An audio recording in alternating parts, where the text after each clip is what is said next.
A few moments later. Assalamualaikum warahmatullahi wabarakatuh. Kami dari kelompok 5 sejarah ingin mengobservasi apa saja yang ada di dalam Museum Sejarah Nasional Indonesia. Museum Nasional Sejarah Alam Indonesia atau yang dulunya bernama Museum Etnobotani Indonesia diresmikan oleh Profesor Dr. B.J. Habibie pada tahun 1982. Kata etnobotani terdiri dari dua kata, yaitu etno yang berarti etnis dan botani yang memiliki arti tumbuhan. Museum ini memiliki 2000 artefak etnobotani dari seluruh Indonesia.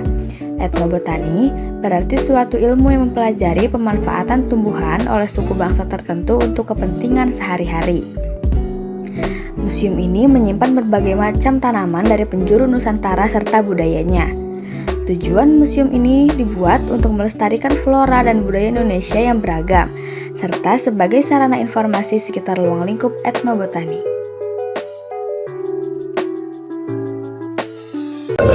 Sekitar 10.000 tahun lalu sebelum Masehi, munculnya manusia purba menjadi bukti tempat tinggal dan mereka memiliki cara bertahan hidup yang berevolusi. Salah satu penemuan manusia yang paling spektakuler adalah penemuan api. Selain alat bantu seperti batu, api juga sangat memudahkan manusia dalam bertahan hidup. Melalui api mengubah pola makan yang tadinya vegetarian menjadi omnivora melalui proses masak daging dan kemudian biji-bijian dan umbi-umbian. Evolusi berburu manusia tahap pertama adalah berburu meramu tingkat awal. Sejak awal peradaban manusia hingga periode Neolitik, mereka hidup bergantung pada alam. Manusia hidup melalui berburu dan meramu tumbuhan juga hewan liar. Tahap yang kedua adalah berburu tingkat lanjut. Pada masa ini, mereka masih mencari tempat tinggal sementara di gua-gua dan beberapa tempat lainnya. Sumber daya alam hayati dan lingkungan yang terbatas mendorong mereka untuk hidup berkelompok. Setelah perjalanan yang panjang, kegiatan-kegiatan kemasyarakatan sudah dilakukan secara terpimpin. Perdagangan dan tukar-menukar komoditas mulai digalakkan. Mereka juga mulai hidup menetap dengan pola bertani, berladang, berkebun, dan bersawah. Museum ini juga menemukan berbagai macam tanaman dari penjuru Nusantara serta budaya. Jadi tujuan museum ini untuk melestarikan flora dan budaya Indonesia yang sangat beragam, serta sebagai sarana ruang lingkup etnobotani. Gagasan untuk mendirikan museum ini pertama kali dicetuskan pada tahun 1962 oleh Profesor Sarwono Prawiraharjo yang pada saat itu terpilih. Jadi pengembangan museum ini bertahap dengan target 5 tahun pembangunan. Perahu layar adalah sebuah bersejarah lain yang ada di museum ini. Ialah sebuah perahu layar yang berusia puluhan tahun dan terdiri dari kayu bambu dan berasal dari Pelabuhan Ratu, Kabupaten Sukabumi. Saya menyaksikan dunia bersejarah atau penjuru seolah saya diajak melintas ruangan dan waktu yang berbeda-beda. Sebelum dan sesudah kemerdekaan, bahkan lebih lama lagi pada zaman prasejarah. Pembuatan ramuan herbal untuk kesehatan sudah dimulai sejak zaman Mesoneolitikum, yaitu lebih dari 2000 tahun sebelum Masehi. Ternyata sudah lama sekali ya. Jamu merupakan sebuah singkatan dari jampi yang berarti doa atau obat, sedangkan usdo husada yang berarti kesehatan. Dengan kata lain, jamu berarti doa atau obat untuk menjaga kesehatan. Istilah jamu baru dikenal pada abad ke-15 Masehi dalam sebuah primbon di Kartasura. Budaya minum jamu hanya dilakukan oleh kalangan bangsawan. Barulah pada zaman Majapahit, jamu mulai dikonsumsi oleh masyarakat luas. Sejak saat itu, muncullah profesi penjual jamu keliling dengan cara menggendong rinjing. Assalamualaikum warahmatullahi wabarakatuh. Saya Hafiz, di sini teman saya bernama. Nah, di sini saya udah dengan bersama ibu siapa di sini? Saya Nuni, saya teknisi edukator atau edukator di museum ini. Oh, jadi saya di sini ingin menanyakan dengan Ibu Nuni. Jadi sejarah awal museum ini tuh gimana sih, Bu? Oke, jadi sejarah awalnya kebetulan lumayan cukup panjang karena pada awalnya di sini itu namanya adalah Museum Etnobotani Indonesia yang diresmikan waktu itu pada tanggal 18 Mei 1982. Oh, sudah lama ya, Bu? Lumayan. Coba berapa lama nanti kamu hitung? 40 tahun berapa? Belum. Oh, 30. Belum. Ayo bangun itu sendiri ya. Nah, kebetulan tadi karena di sini adalah tempat penelitian lingkungan, makanya pun museumnya etnobotani Indonesia. Mungkin etnobotaninya kalian bisa lihat tadi di lantai dasar. Jadi etnobotani itu tentang pemanfaatan tumbuhan. Seperti itu. Oh, pemanfaatan untuk digunakan dalam sehari-hari. Bisa seperti itu. Yang jelas sih biasanya pemanfaatan tumbuhannya yang digunakan oleh etnis-etnis yang ada di Indonesia. Oh, kalau untuk museum ini sendiri ini di bawah naungan apa ya Bu? Oke, kita sebenarnya di bawah untuk saat ini kalau dulu LIPI, tapi LIPI sendiri sekarang sudah tidak ada, berubah menjadi BRIN. Jadi kita di bawah BRIN saat ini, Badan Riset Inovasi Nasional. Oh, kalau nggak salah itu LIPI itu lembaga Ilmu Pengetahuan Indonesia. Ya, kami di bidang biologinya. Di bidang biologinya khusus Ya, di situnya aja ya. ya. Dan bagian biologi nanti kita ada lagi bagian yang kita bagian botaninya tumbuhan. Oh, maaf, berarti bukan di bawah kementerian apa gitu? Bukan. Ini lembaga sendiri. Iya, betul. Independen ya? Iya, betul. Oh, jadi seperti itu guys, dan saya mau nanya lagi nih, tujuan dibangunnya museum ini untuk apa ya Bu? Oke, tujuan utamanya sebenarnya kita itu ingin menginformasikan atau mengedukasikan kepada generasi selanjutnya tentang kekayaan hayati Indonesia. Oh, untuk memperkenalkan hayati. Iya, betul. Ya, keanekaragaman alamnya seperti apa, floranya seperti apa, faunanya seperti apa, itu yang kami perkenalkan. Oke, untuk pertanyaan selanjutnya saya boleh dibimbing oleh Bu Nuni di sini. Di sini ada apa aja ya Bu di sini? Kita sambil jalan aja Bu. Boleh. Kalau ada apa aja mungkin kita ke arah sini Oke. sambil jalan. Karena kalau di sini nanti kalian bisa belajar sejarahnya, sebenarnya sejarah awalnya kenapa museum ini didirikan, ya sampai akhirnya dari sejarah.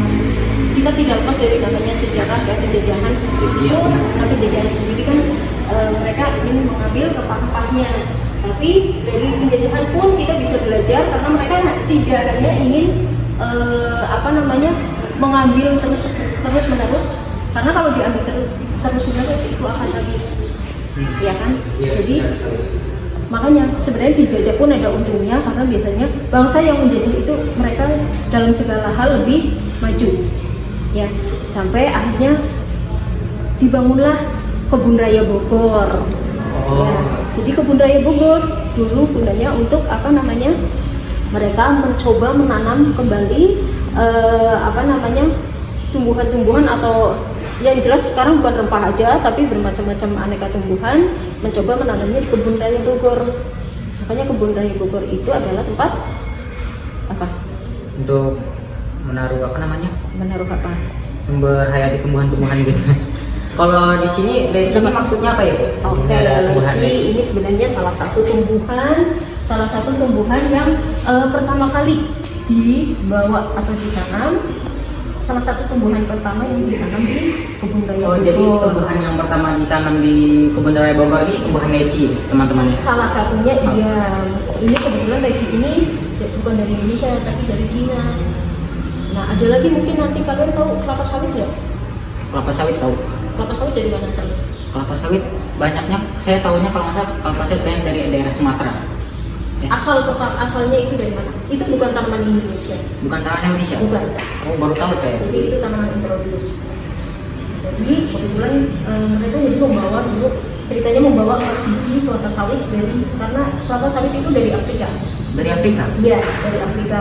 Nah, mereka bawa ke Kebun Raya Bogor 4 biji itu. Nah, dari 4 biji itu muncullah kelapa sawit yang ada di Indonesia sekarang. Jadi ujung tombak kelapa sawit jadi Kebun Raya Bogor. Seperti itu. Ini untuk yang terakhir saya ingin bertanya, ini maksud Masih Daun Nusantara ini gimana ya? Masih Daun Nusantara sebenarnya berhubungan dengan rempah Indonesia. Iya, jadi kan tadi bangsa Eropa itu menjajah Indonesia karena rempahnya. Betul. Kenapa disebut Masih Daun Nusantara? Karena dulu harga segenggam rempah-rempah hampir sama dengan harga emas. Makanya disebut emas hijau Nusantara. Di Indonesia ini banyak rempah-rempah, tapi di luar sana sangat jarang sekali makanya dijual mahal di luar. Iya, sebenarnya karena iklimnya di Eropa. Jadi karena Indonesia tropis gitu ya. Iya, biasanya banyaknya di tropis. Seperti itu makanya bangsa Eropa itu Indonesia khususnya dijajah atau mereka menjajah bangsa Asia. Karena di Asia itu banyak sekali rempah-rempahnya. Karena rempah-rempah kan gunanya macam-macam ya. Kalau dulu mungkin sejak zaman Mesir kuno pun sebenarnya sudah dimanfaatkan rempah-rempah itu. Gunanya untuk apa? Bisa untuk pengawet sebagai pengganti kulkas karena dulu belum ada kulkas. Atau kalau sekarang di Eropa mungkin sebagai penghangat badan seperti itu kan. Contohnya misalkan kayu manis dicampur dengan apa, nanti kan bisa menimbulkan panas di badan seperti itu. Dan ini adalah bisa kita lihat salah satu 3 rempah-rempah utama yang sangat dicari oleh para penjajah kita ya, cengkeh, lada, sama kayu manis. Kalau nggak salah, saya pernah meriset satu yang paling banyak itu ada pala, Bu. Nah, ya, jadi kebetulan di sini dari ini, nah pala itu kan asalnya dari Pulau ini. Portugis datang pertama kali ke Indonesia ke pulau mana? Ke pulau. Jadi ke pulau ini. Oh, ini pulau ya? Ya. Bahasa apa ini? Bahasa apa? Bahasa Portugis atau Kayak bahasa kurang tahu. Oke, untuk bahasanya ada bahasa ini ya, Belanda gitu ya. Jadi ini Pulau Maluku karena di sana itu kalau tadi pala sampai sekarang pun harganya masih mahal sekali. Masih mahal sekali. Nah, kalau kamu ingin tahu rempah, oke, ini mungkin kita bisa ke arah sana. Oke. Sini kita ke arah sini. Nah, di sini juga tadi saya udah lewat-lewat dan rempahnya ini dihias di bawah ini ya, ditaruh dikasih kaca seperti ini ya. Sangat menarik sekali di sini. Bisa kita lihat. Nah, Kak, bisa kamu lihat di situ ada tulisan cabai Jawa kan? Oh iya, ada cabai Jawa. Nah, itu sebenarnya cabai. Kalau kamu tahu itu adalah cabai asli orang Indonesia. Oh, jadi cabai rawit yang biasa kita makan itu bukan dari Indonesia, Bu? Coba dari mana? Cabai-cabean tuh kan bermacam cabai yang sekarang kita konsumsi itu bukan cabai orang Indonesia. Bukan cabainya orang Indonesia. Jadi cabai dari mana? Dari Cabai berasal dari benua mana? Amerika? Ya, betul. Benar. Iya. Cabai dari cabai yang sekarang kita konsumsi itu kebanyakannya cabainya orang Amerika, bukan cabai orang Indonesia. Kalau yang cabai asli orang Indonesia itu yang ini namanya cabai Jawa. Jadi sebenarnya sama aja, itu kalau masih mentah juga warnanya hijau, kalau udah matang warnanya merah. Bedanya ini tanamannya merambat kalau ini. Dan sekarang pun mungkin jarang digunakan, memang digunakannya untuk jamu biasanya. Untuk jamu. Iya, Jadi untuk jamu. memang jarang digunakan ya, makanya Iya, betul. banyak orang yang tidak tahu bahwa ini cabai asli dari Indonesia. Iya, betul. Oh, begitu ya. Jadi begitu saja wawancara kita kali ini dengan Ibu Nuni ya. Iya. Terima kasih hasil observasi kali ini. Wassalamualaikum warahmatullahi wabarakatuh.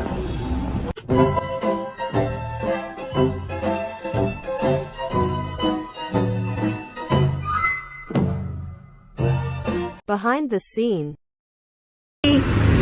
Kami dari kelompok kelima sejarah dari kelas 11 ini mereka berburu dengan aduh.